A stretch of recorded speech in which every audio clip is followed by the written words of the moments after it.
Hello and welcome. Now, the former finance minister Sekpe says President Akufo-Addo has the power to appoint any of his cabinet ministers to present the 2021 budget to Parliament.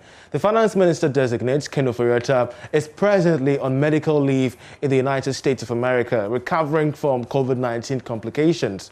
But speaking to Joy Business, of course, we've gathered as well that Trade Minister-designate Alan Tremantin has been penciled down by President Akufo-Addo to present the full-year budget to Parliament next Friday. Mr. Sekpe tells Joy Business that there is no time left for the government to delay in presenting the budget since Parliament has limited time to debate and approve the budget. Take a listen. On behalf of the President, that is when the work of Parliament begins. So it's substantive. And first of all, the budget preparation itself starts, run about April, May, or earlier. And so the absence of the minister may not affect the content of the budget itself. Right? Just some tweaking. Why? Because before even the elections, under the Public Financial Management Act, and this is now codified in the law, the budget preparation should begin by a certain date. A cabinet strategy paper should be prepared for cabinet, giving the policy rationale. The estimates should be sent to Parliament and presented to Parliament, to Cabinet and presented to Parliament by a certain, date. And all this in relation to the ensuing year, which means that the 2021 budget process started in 2020. Now, let me make an observation. This process is so finite and, I would say, compared to many developing countries, polished for us, in that when the expenditure in advance of appropriation was presented, even though it was meant for 3 months, right, for government to run up to the end of March, there was another line for 2021 estimates.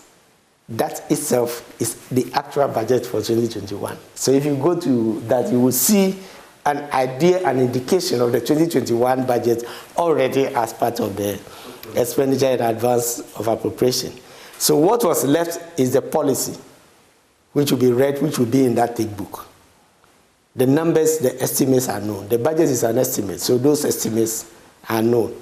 And for as long as ministries, departments, and agencies were involved in the budget hearing for their compilation, all the ministries know probably their allocation and things by now. So I would say that that is a positive side to say that there's no need to panic excessively.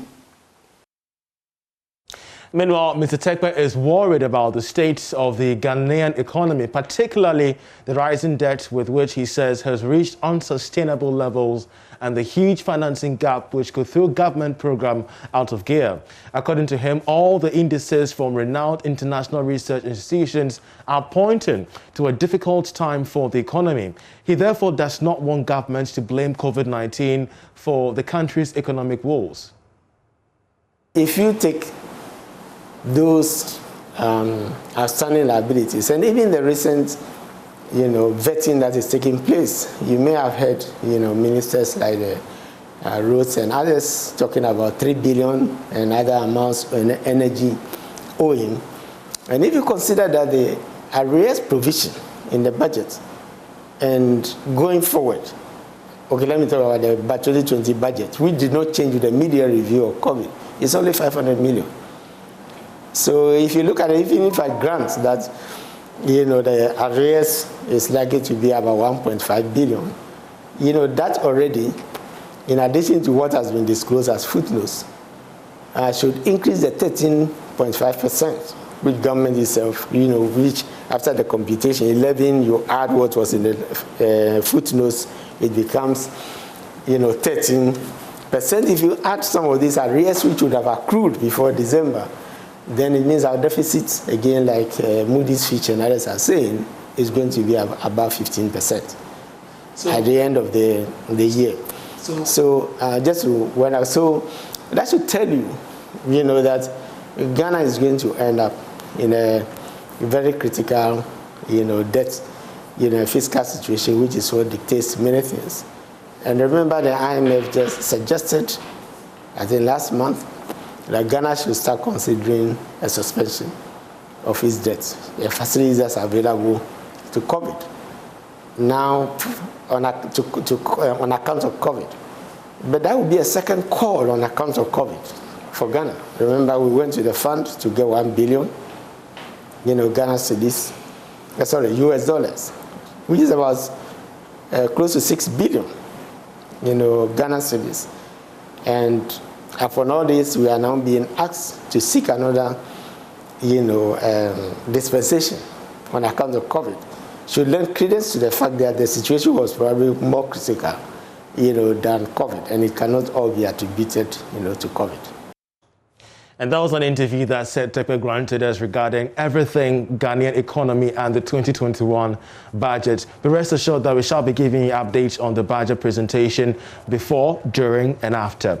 Away from that, World Engineering Day offers an opportunity to highlight engineers and engineering achievements in the modern world, and as well improve public understanding of how engineering and technology are central to modern life and for sustainable development. In Ghana, many young ones are making history with their inventions and impact solutions to daily problems in the country. We can talk about the engineering female student at the Methodist Girls Senior High School who won this year's robotic competition. We could talk about the young GHS student who assembled his own version of a car, in fact, drove it to school. We could also put into perspective that of a group of students at the Accra Technical University, they're on your screens currently, who have gained world attention for inventing a robotic arm for industrial purposes. The list goes on and on. But these are unusual times to be an engineer. The president of the Federation of African Engineering Organization, Engineer Carlin Bushdit, in her address to mark the World Engineering Day, says that Africa needs engineers more than ever. Being the very first female engineer to head a male-dominated field, she believes that this is much more particular. She's so much particular about the participation of women and girls in engineering. On our screen is a quote from her to mark the World Engineering Day. She says that we call for a greater participation of females in engineering. The current situation in which, on average, less than 20% of females are involved in producing our engineering solutions will not serve us well. Of course, I earlier on spoke with the Vice President of the Women in Engineering, Engineer Naki Tete Anowi, on this development plus debunking specific myths regarding engineering. Here's more. Immediate program we have is to have a forum at our engineering conference this year, that's in March, end of March, where we're going to put women in the various divisions and talk about certain SDGs that affect women. That's great. So we're going to have professional engineers in those fields, talk about those challenges and practical ways we can help solve these problems so that we have a healthy planet. So I believe you also have some plans for, the students across the various schools, the universities as well. Yes, every year usually we will go to secondary schools and junior high and primary and talk girls into, especially girls, about STEM, that's science, technology, maths, and all that, engineering. So as we are not in normal times, we can't be able to go to them physically as we do. So as we're going to use our digital platforms to be able to do these things, to disseminate these information across to these, and then encourage them to take up engineering. Well, I just wanted to pull up some of the myths that surrounds that of engineering.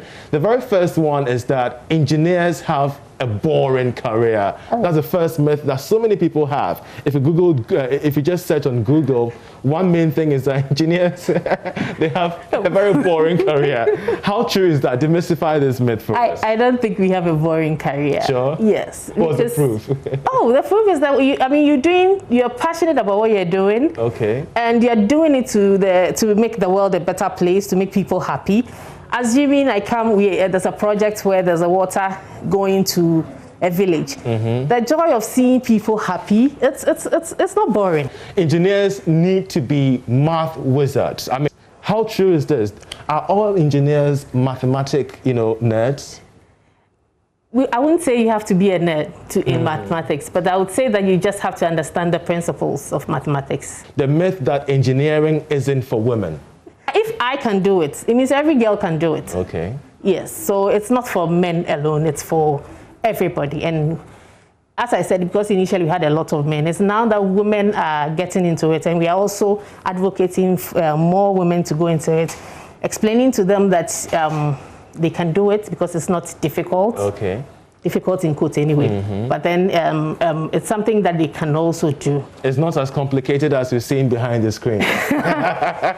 It could be as complicated as we are seeing, but I can tell you can find women in the women in NASA and all those places. So women can do it, and as we said, women can also do it better. And that was Engineer Naki there, demystifying some myths regarding engineering as we commemorate World Engineering Day. Away from that, Harriet Claire Thompson has been appointed British High Commissioner to Ghana and non-resident British High Commissioner to Benin in succession. She succeeds Ian Walker, who will be transferring to another diplomatic service appointment. Ms. Thompson will take up her appointment during summer of 2021. Prior to her appointment, she was the head of mission and deputy to the British High Commissioner in Nigeria. Of course, her role is going to span across 3 major issues affecting trade in our current moment. The first being that of Brexit and its impacts on trade across Africa. Recently, we had a ratification of trade ties with Britain. She will be having much more work along this field. After the Continental Free Trade Agreement area, and the contribution of Britain to this particular single market would also be on her plate, and ensuring British, American, Ghanaian trade ties across both lines could also be her focus as she takes office in summer. We shall be following this development closely and giving you all the interviews that you need as and when we do have them. But business managers, owners, and leaders have been advised to be flexible during these COVID-19 times. According to HR consultant Dr. Esi Ansah, to ensure efficacy in the execution of duties by employees, leaders must adapt to the changes in work patterns. Another vital point she made was urging leaders to communicate with their subordinates, as communication is the key to productivity. She was speaking with Inshirado on Talking Business on Joy Prime. Leaders have to set their minds up to be just agile, flexible, ready to adapt as needed, and not to say, okay, so the new norm is that we're working virtually and that's it. Let's all pivot and let's go do that. You need to look at your model. So what I see leadership needing, what is critical, is being flexible, and most importantly is communication. For me, that's important. Communicating with the employees. A lot of the things we've done in our company has come from the team. So guys, what's working for you? What's not? What should we adjust? Okay, and then we quickly do it. What are some of the complaints that you may be hearing from clients with regard to this new situation where they can't walk in, etc.? Then we take it, then we work with it. So be flexible as a leader, and then have a lot of open conversations with your team so that you're co-creating this new normal. And there's still value in, even if you're working virtually, meeting up from time to time, because we're human beings. We thrive on connections. We thrive on seeing each other. We may not be able to hold hands and shake hands and all that, but at least getting some physical presence, it goes a long way to build that sense of belongingness and connectedness in an organization. Okay. So wonderful. Flexibility and communication. Okay. So final word from you, Esi. Are we going to ever catch up? Will we get to the point where this becomes how most of the businesses, would do? Would we have that hybrid stay with us forever? I think we're at that point where we realize, yes, it is doable. And the best we need to do is to blend, figuring out when and how much of what virtual work we need. But yes, I think we're already there. We don't have a choice. Okay. Torres Yansa is CEO of Axis Human Capital Limited and HR firm. Meanwhile, tech expert Kingsley Bennett says tech companies have benefited immensely following the spread of COVID-19. According to him, businesses have been phenomenal as people are getting the essence of having to acquire technological tools. He was also optimistic that the sector is expected to grow further. Tech has been phenomenal for tech companies that are within this space. It's more like business as usual, but and we are growing significant. So yes, we are becoming very much conscious of the fact that look, it's not going to be the same. So we better invest in the right tools, invest in the right solutions to ensure that our businesses continue to grow and thrive. We have to invest in our human resources to ensure that they are also up to the task and they are also prepared as we go. So yes, to continue to grow, a lot more businesses are getting themselves involved.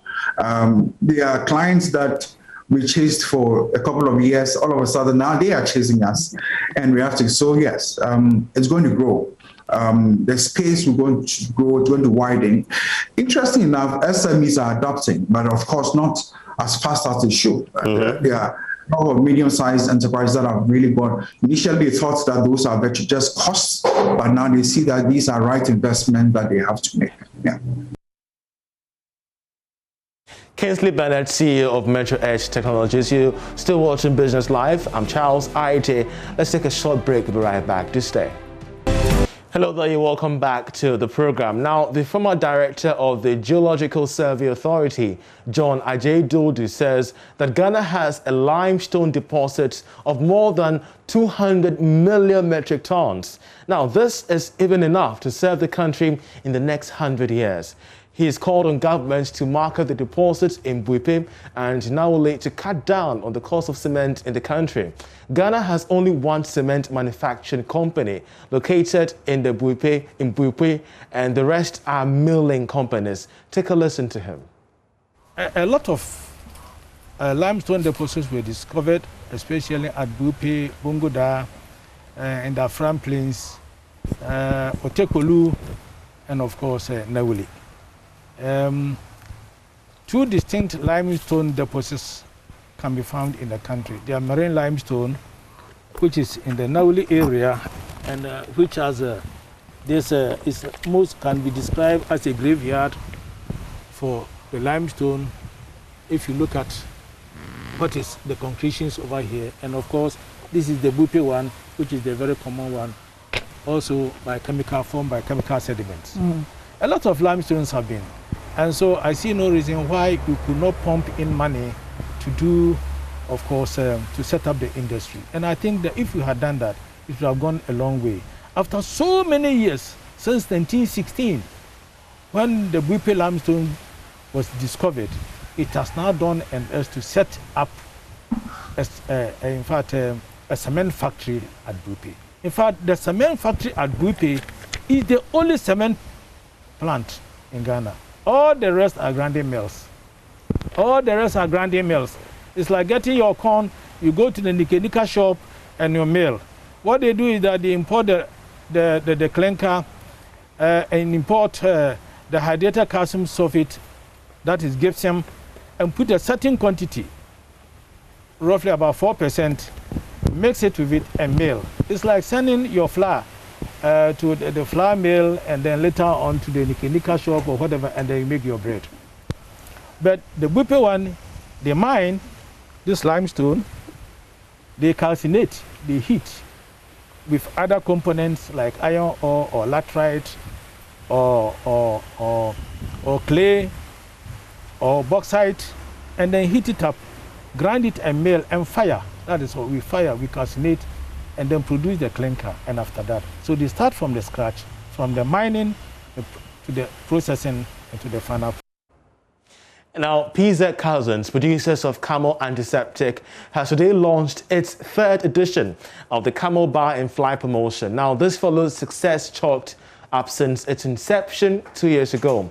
The promotion, expected to last 12 weeks, will have a unique winner every week for an all-expense-paid trip for two in Dubai in September. Category Marketing Manager for Personal Care at Pizza Cousins, Ghana, Marianne Boateng tells Joy Business that the promotion is aimed at rewarding loyal customers. Tema correspondent Kwame Yanka has the rest of the story. Being a house name for decades, Camel is the only antiseptic liquid endorsed by the Ghana Medical Association. Aside physical well-being, PZ Cousins is taking care of consumers' mental well-being through the Camel Buy and Fly promo. All winners will have a month's supply of the Camel Antiseptic, Carex hand wash and sanitizers, as well as Camel soap. But how do consumers participate in the promotion? Category Marketing Manager, Personal Care at PZ Cousins Ghana, Marianne Boateng walks us through. Participation in this promo is very simple. All you have to do is to buy a Camel Antiseptic liquid. It could be any size, the big size, the small size, the medium size. You would see a scratch panel on the antiseptic liquid, on the bottle. You scratch this panel to reveal a code and text that code to 1393 free of charge across all networks. That's all it is. Instantly, you receive a message and you would win airtime or a product hamper. But every single week from now till the end of the promo for 12 weeks, every single week we will select one lucky winner to win an all-expenses-paid trip for two to Dubai. According to Marianne Boateng, all the necessary COVID safety protocols are in place for lucky winners who will be having fun in Dubai. The extra measure that we are also providing is health insurance in Dubai.